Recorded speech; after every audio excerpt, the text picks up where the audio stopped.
Imagine you being a father or a mother like myself, a husband or a wife like myself.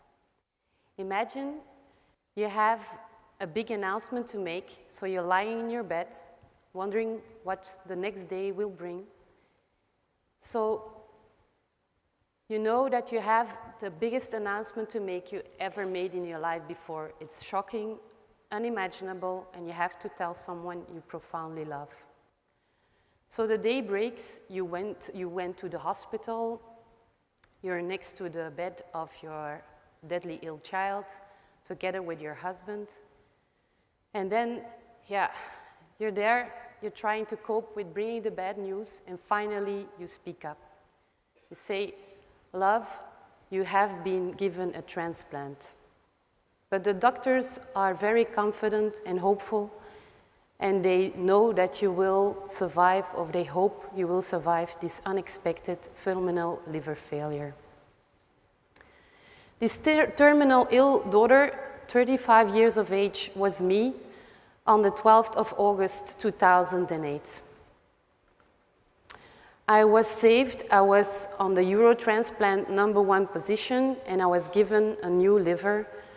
I was blessed to get it, as so many others didn't. I was #1 when it really mattered.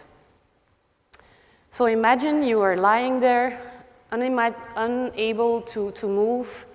You don't feel anything but only the eyes in your face.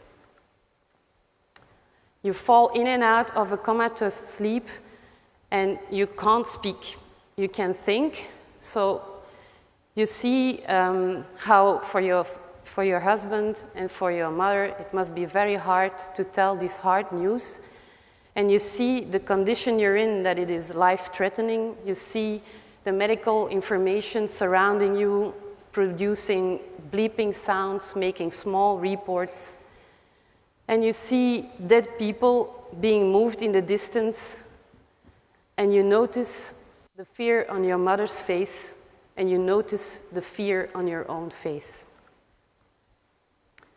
So you think without saying, "Dear mother, dear husband, this is not new information for me. I already know the condition I'm in, because the medical staff thinks I can't hear them talk.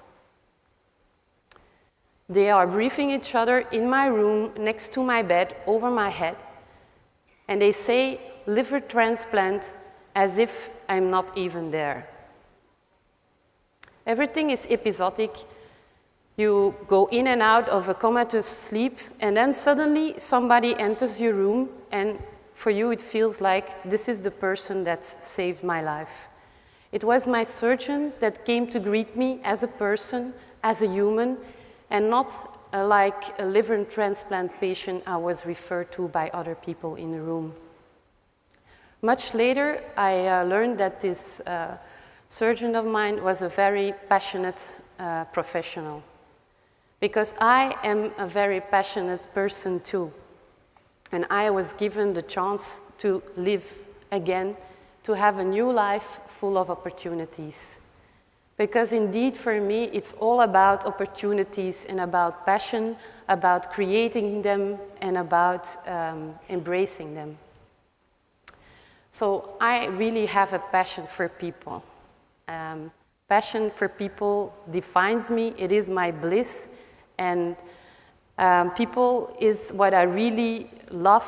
I really want to truly understand.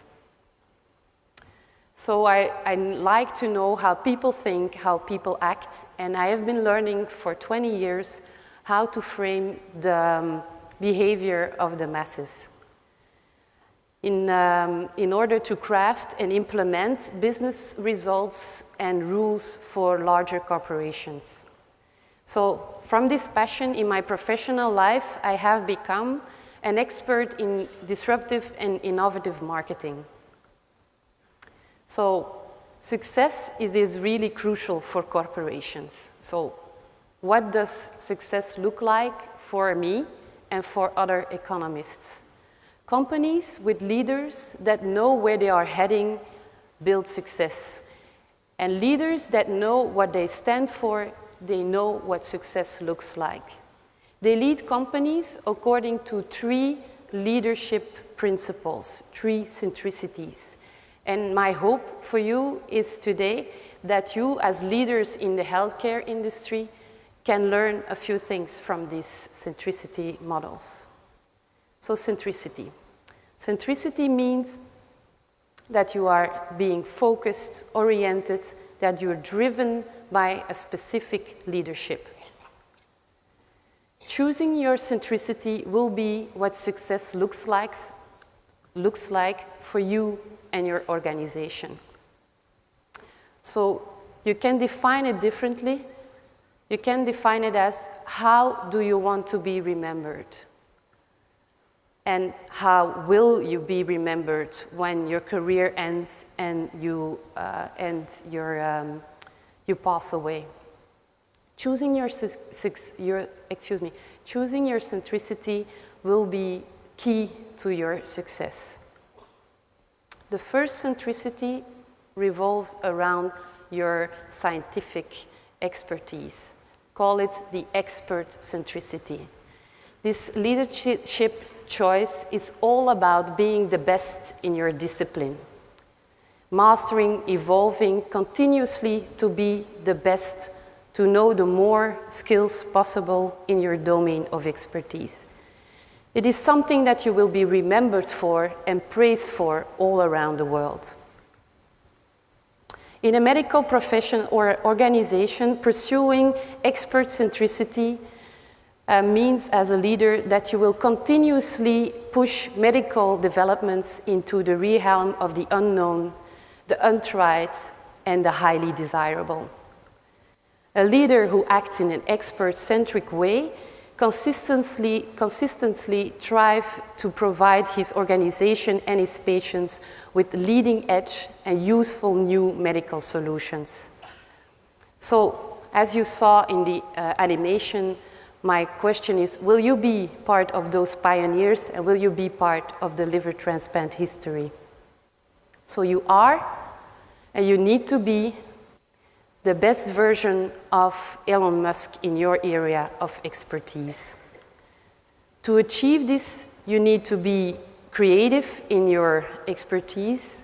You need to be amongst the first to implement medical solutions and improvements. And you need to be relentless at leapfrogging the latest medical barriers in your domain. As you will hear during the several next keynotes today, who will elaborate on the next future and the race to Mars. So typically, if you are an expert leader, you will be very interested in all new medical trends, and you are aware about wearables, about the big data, about the health analytics, about the current innovations in this decade. But you're also aware about the artificial intelligence, augmented reality, even the hibernation, machine preservation for the next decade. So I hope, as a patient, for our children, that somebody here in the room will be the next Elon Musk of their time. The second centricity revolves around costs, about healthcare expenses. Call it the cost centricity. Myself, I am very, very lucky to live in a country where medical expenses are covered by affordable and government-supported insurance schemes.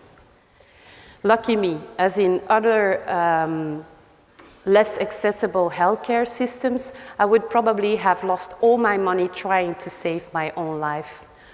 No wonder that patients are looking into, to have to save money, are looking into other countries to find cheaper treatment.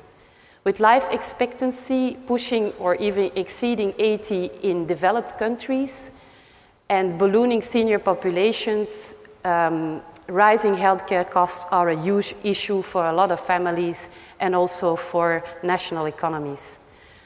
Several studies show that Americans consider healthcare expenses as their #1 concern. So where there is demand, there will be supply. There will be a market that will arise to serve those patients. In most European countries, it is fantastic to witness how the balance is achieved between the excellent expertise, the accessibility, the logistics, and the regulation. But that's far from true for all countries and continents. So it would be amazing if some here in the room are willing to lead the way to the democratization and the accessibility of treatment. It would be amazing if some here in the room would lead the way and aspire to transform the financial pain experienced by large groups of patients by lowering costs. I have been lucky, as I said, people with the same or similar diseases that I had, and that were born in a different place, surely experience a different outcome. This is why ESOT is so important. This is why I am thrilled to know that there are people here in the room coming from different countries and areas where the need to increase the accessibility to organ transplantation is still key. So, are you the better version, even if he is controversial now and then, the better version of Michael O'Leary? Are you the Michael O'Leary who democratizes the airline industry? Can you do it for your domain? To achieve this, to be a cost-centric leader, you need to deliver an unmatched combination between quality and price, and your proposition to patients is one that guarantees the treatment at a low cost and a hassle-free treatment. To be a cost-centric leader, it's not to be an expert innovator, nor do you cultivate a deeper understanding of the human factors behind being a patient. But to be a cost-centric leader, you need to execute extraordinarily well in a high-volume setting with many, many patients a week. So I hope some here in the room feel they are the Michael O'Leary of their time, and they want to democratize the experience they have for an even bigger mass of patients. So this would be amazing if you can also maximize the effort to balance the efforts between excellent expertise, accessibility, logistics, and regulations. The third centricity revolves around the human, around people, around the patient like myself.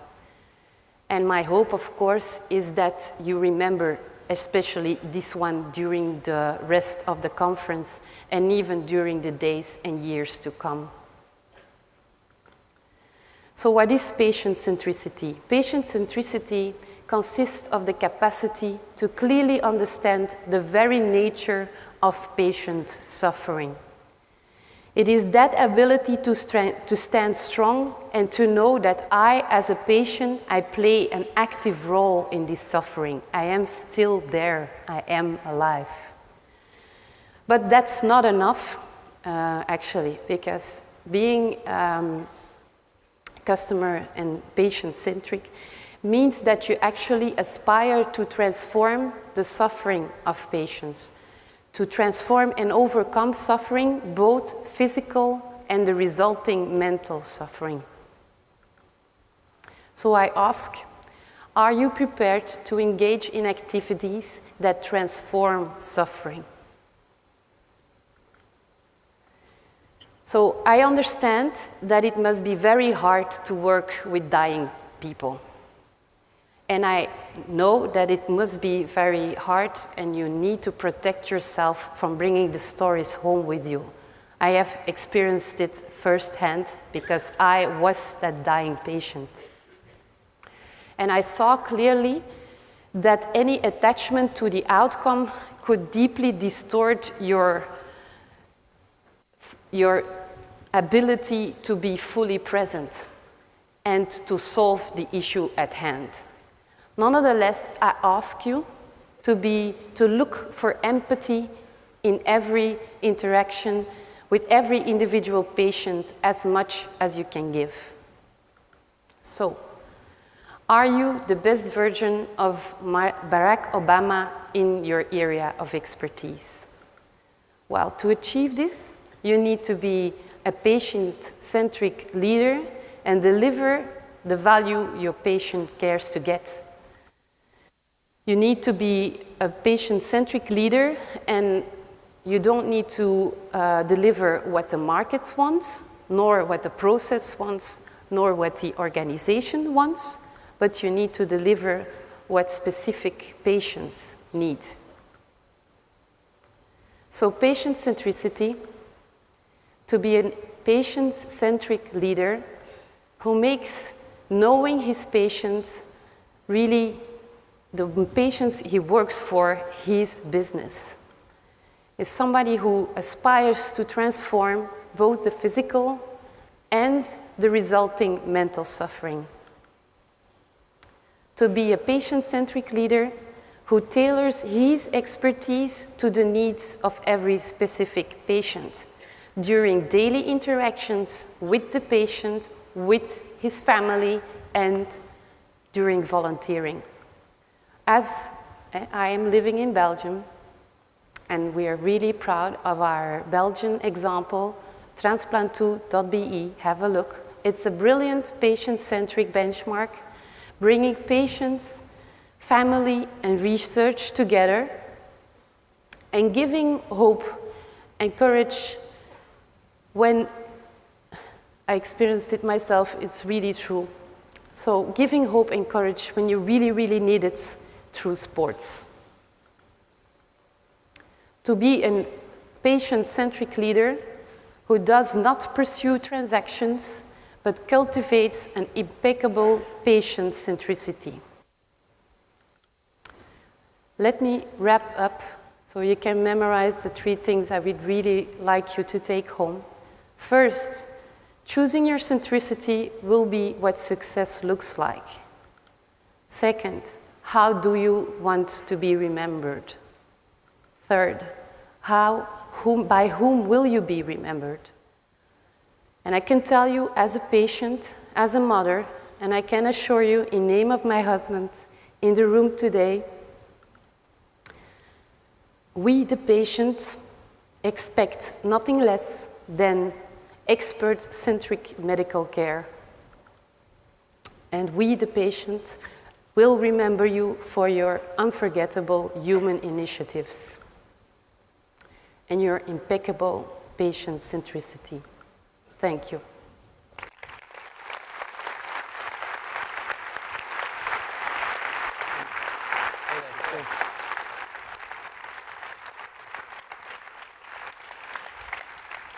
Carole, thank you very much for this fascinating story and for a very deep insight. You clearly set up a very high, tall order for us to be a combination of Musk, Obama, and Dithard Monbalieu, who I know is in the audience. The world is changing, so one of the questions is, how do we take the patient along with us in the journey that you've described? Because clearly we are moving to the AI, we're going through a revolution, not just in medicine, but in our lives as well. How do we take the patient along in that journey?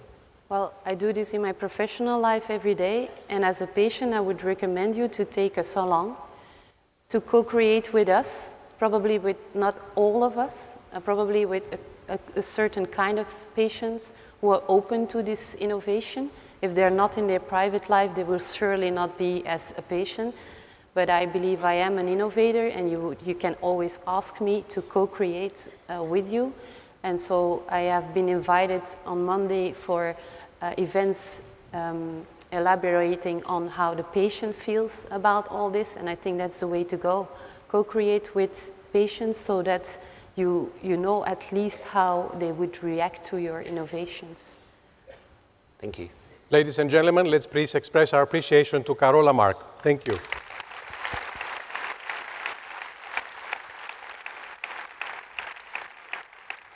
And let's see now where this great journey will take us next.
is everything we are,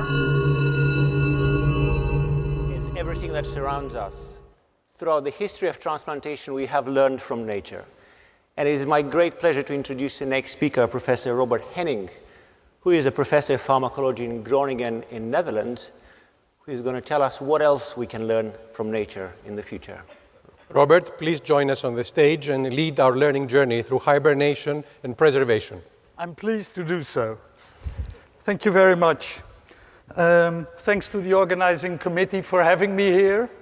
I'm so glad that I'm not really into transplantation, living up to these three great, let's say, parts of medicine that were illustrated to me. Having a background in anesthesiology, I still remember them, but being firmly grounded in academia now, I'm truly happy that I only have to live up to being an expert-centric and not covering all the field.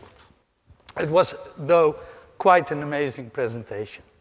So we're shifting gears here totally because we're digging into one of the great mysteries of nature, and that is hibernation.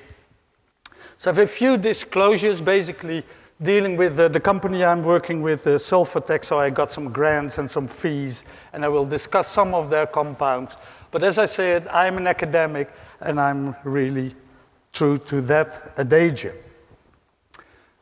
So I want you to imagine that you can preserve organs, not for hours, but for days or even weeks. That will have a profound impact on your practice, but also on your patients and also on your research. So just imagine what it would look like to have organs present a week or even longer. Actually, the solution to that might be under reach, and that is one of the reasons why I study hibernation. Now, basically, this slide tells you a lot about hibernation. I will not go into all the details, but what it shows you are 6 ground squirrels located in our outdoor enclosures, and they are equipped with a temperature sensor in their abdomen, in their belly, throughout the year. So it reads on the x-axis September, October, November, December, etc. So it's basically the year and then the body temperature. The vague, very vague line you see, which is down below, is the soil temperature. So this is Groningen temperature of the soil. It's not as nice climate as Barcelona, I can assure you that. And actually what you see, so somewhere in October, November, the animal starts dropping its temperature. And it does so quite dramatically.